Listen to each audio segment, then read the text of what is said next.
ಹಾಲು ಹಿಡಿದು ನಿಮ್ಮ ಬಳಿಗೆ ಬರಬೇಕಾಗಿತ್ತು. ಅಯ್ಯೋ ಗೊತ್ತಾಗದೆ ಹೋಯಿತು. ನಾನು ಸ್ವಲ್ಪ ಹೊತ್ತು ಕಾದೆ. ಈ ಹಾಲು ತರ್ತಿ ಎನ್ನುವ ಹಾಗೆ ತರುವ ಯಾವ ಲಕ್ಷಣ ಕಾಣಲಿಲ್ಲ. ಆದ್ದರಿಂದ ಹೇಗೂ ಆಮೇಲೆ ಇಬ್ರು ಕುಡಿಯುದಲ್ವಾ.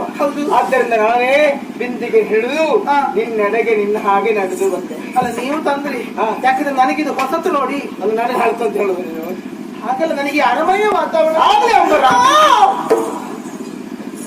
ನಿನಗೇನಾಗ್ತದೆ ಈಗ? ಏನು ರೋಮಾಂಚನಾದ ಹಾಗೆ, ನನಗೂ ಆದದ್ದು ಹಾಗೆ.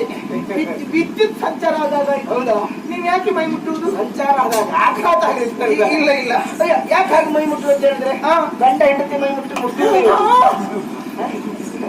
ಬೇಡ ಬೇಡ, ಮಾನಿಂದ ಜಾರಿದಂತ ನೀನು ಹೇಳಿ ಎಂತ ರಸಿಕರು ನೀವು ಅಂತ.